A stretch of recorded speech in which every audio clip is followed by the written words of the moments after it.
Bible in a year, the Message version, February 2nd or day 33.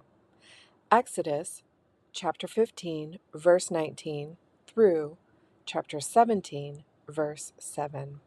Yes, Pharaoh's horses and chariots and riders went into the sea, and God turned the waters back on them. But the Israelites walked on dry land right through the middle of the sea. Miriam, the prophetess, Aaron's sister, took a tambourine, and all the women followed her with tambourines. Dancing, Miriam led them in singing. Sing to God, what a victory! He pitched horse and rider into the sea. Moses led Israel from the Red Sea on to the wilderness of Shur. They traveled for 3 days through the wilderness without finding any water. They got to Marah, but they couldn't drink the water of Marah. It was bitter. That's why they call the place Marah, bitter. And the people complained to Moses, "What are we supposed to drink?" So Moses cried out in prayer to God. God pointed him to a stick of wood. Moses threw it in the water, and the water turned sweet. That's the place where God set up rules and procedures. That's where he started testing them. God said, "If you listen obediently to how God tells you to live in his presence, obeying his commandments and keeping all his laws, then I won't strike you with all the diseases that I inflicted on the Egyptians. I am God, your healer." They came to Elim, where there were 12 springs of water and 70 palm trees. They set up camp there by the water. On the 15th day of the second month after they had left Egypt, the whole company of Israel moved on from Elim to the wilderness of Sin, which is between Elim and Sinai. The whole company of Israel complained against Moses and Aaron there in the wilderness. The Israelites said, "Why didn't you let us die in comfort in Egypt, where we had lamb stew and all the bread we could eat? But you've brought us out into the wilderness to starve us to death, the whole company of Israel." God said to Moses, "I'm going to rain down bread from the skies for you. The people will go out and gather each day's ration. I'm going to test them to see if they'll live according to my teachings or not. On the 6th day, when they prepared what they have gathered, it will turn out to be twice as much as their daily ration." Moses and Aaron told the people of Israel, "This evening you will know that it is God who brought you out of Egypt, and in the morning you will see the glory of God. Yes, he's listened to your complaints against him. You haven't been complaining against us, but against God." Moses said, "Since it will be God who gives you meat for your meal in the evening, and your fill of bread in the morning, it's God who will have listened to your complaints against him. Who are we all in this? You haven't been complaining to us. You've been complaining to God." Moses instructed Aaron, "Tell the whole company of Israel, come near to God.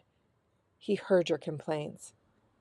While Aaron gave out the instructions to the whole company of Israel, they turned to face the wilderness. And there it was, the glory of God visible in the cloud. God spoke to Moses, "I've listened to the complaints of the Israelites.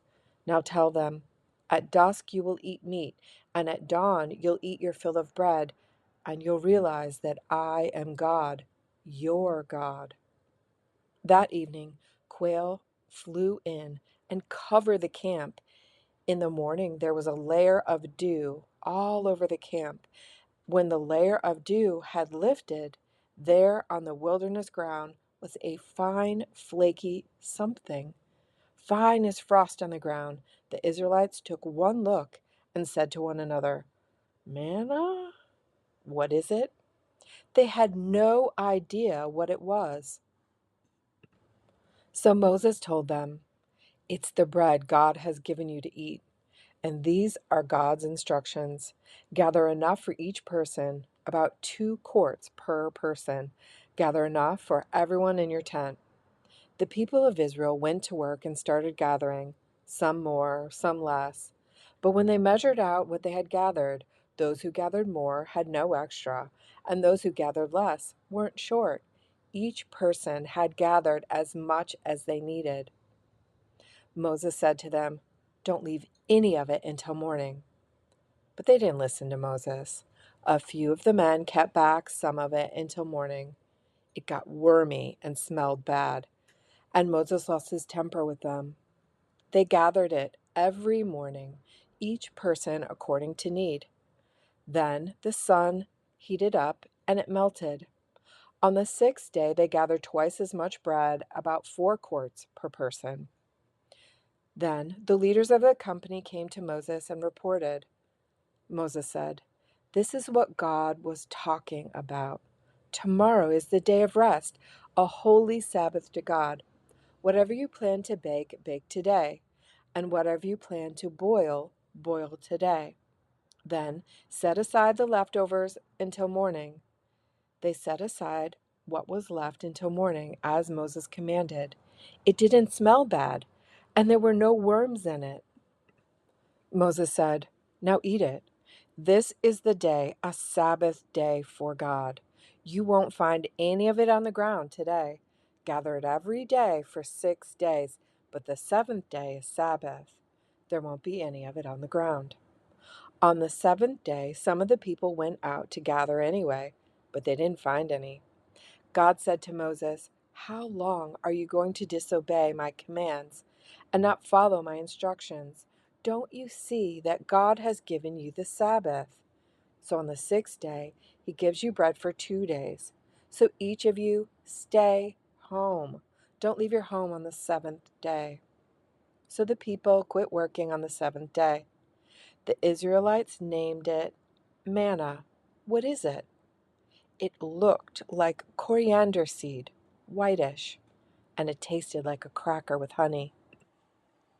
Moses said, "This is God's command. Keep a 2-quart jar of it, an omer, for future generations, so they can see bread that I fed you in the wilderness after I brought you out of Egypt." Moses told Aaron, "Take a jar and fill it with 2 quarts of manna. Place it before God, keeping it safe for future generations." Aaron did what God commanded Moses. He set aside before the testimony to preserve it. The Israelites ate the manna for 40 years until they arrived at the land where they would settle down. They ate manna until they reached the border into Canaan. According to the ancient measurements, an omer is 1/10 of an ephah. Directed by God, the whole company of Israel moved on by stages from the wilderness of Sin. They set camp at Rephidim, and there wasn't a drop of water for the people to drink. The people took Moses to task. "Give us water to drink." But Moses said, "Why pester me? Why are you testing God?" But the people were thirsty for water there. They complained to Moses, "Why did you take us from Egypt and drag us out here with our children and animals to die of thirst?" Moses cried out in prayer to God, "What can I do with these people? Any minute now, they'll kill me." God said to Moses, "Go on out ahead of the people, taking with you some of the elders of Israel. Take the staff you used to strike the Nile and go. I'm going to be present before you there on the rock of Horeb. You are to strike the rock. Water will gush out of it, and people will drink." Moses did what he said, with the elders of Israel right there watching. He named the place Massah, testing place, and Meribah, quarreling, because of the quarreling of the Israelites and because of the testing of God when they said, "Is God here with us or not?"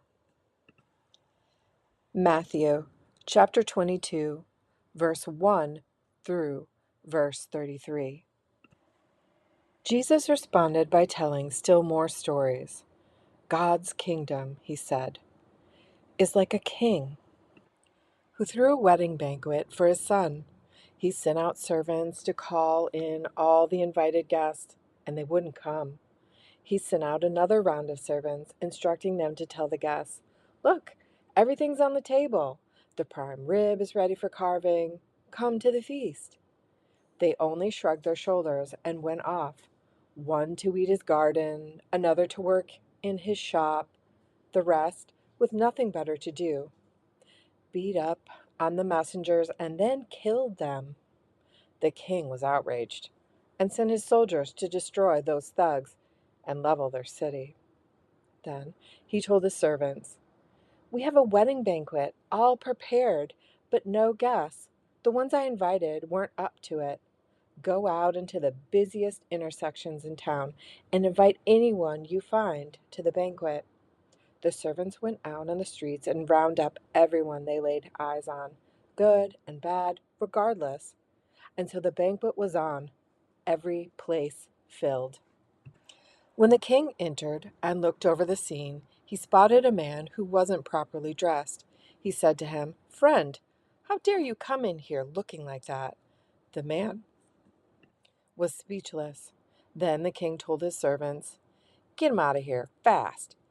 Tie him up and ship him to hell and make sure he doesn't get back in." That's what I mean when I say many get invited, only a few make it.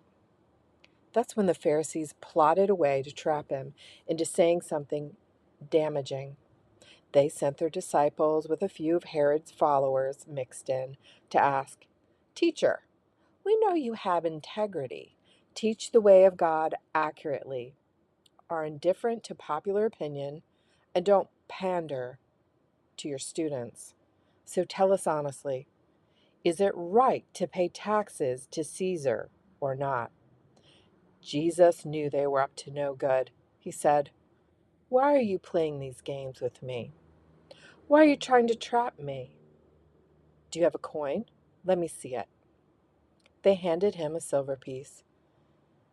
"This engraving, who does it look like? And whose name is on it?" They said, "Caesar." "Then give Caesar what is his, and give God what is his." The Pharisees were speechless. They went off shaking their heads. That same day, Sadducees approached him. This is the party that denies any possibility of resurrection. They asked, "Teacher, Moses said that if a man dies childless, his brother is obligated to marry his widow and father a child with her. Here's a case where there were 7 brothers. The first brother married and died, leaving no child, and his wife passed to his brother. Second brother also left her childless, then the third, and on, all 7. Eventually, the wife died. Now, here is our question. At the resurrection, whose wife is she? She was a wife to each of them." Jesus answered, "You're off base on 2 accounts. You don't know what God said, and you don't know how God works. At the resurrection, we're beyond marriage. As with the angels, all our ecstasies and intimacies then will be with God. And regarding your speculation on whether the dead are raised or not, don't you read our Bibles? The grammar is clear. God says, 'I am,' not 'was.' The God of Abraham, the God of Isaac, the God of Jacob. The living God defines himself not as the God of dead men, but of the living." Hearing this exchange, the crowd was much impressed. Psalm chapter 27, verse 1 through verse 6. A David psalm. Light, space, zest. That's God. So, with him on my side, I'm fearless, afraid of no one and nothing. When vandal hordes ride down ready to eat me alive, those bullies and tough, flat on their faces. When besieged, I'm calm as a baby. When all hell breaks loose, I'm collected and cool. I'm asking God for one thing, only one thing, to live with him in his house my whole life long. I'll contemplate his beauty. I'll study at his feet. That's the only quiet, secure place in a noisy world. The perfect getaway, far from the buzz of traffic. God holds me, head and shoulders, above all who try to pull me down. I'm headed for his place to offer anthems that will raise the roof. Already, I'm singing God songs. I'm making music to God. Proverbs chapter 6, verse 20 through verse 23. Good friend, follow your father's good advice. Don't wander off from your mother's teaching. Wrap yourself in them from head to foot. Wear them like a scarf around your neck. Wherever you walk, they'll guide you. Wherever you rest, they'll guard you. When you wake up, they'll tell you what's next.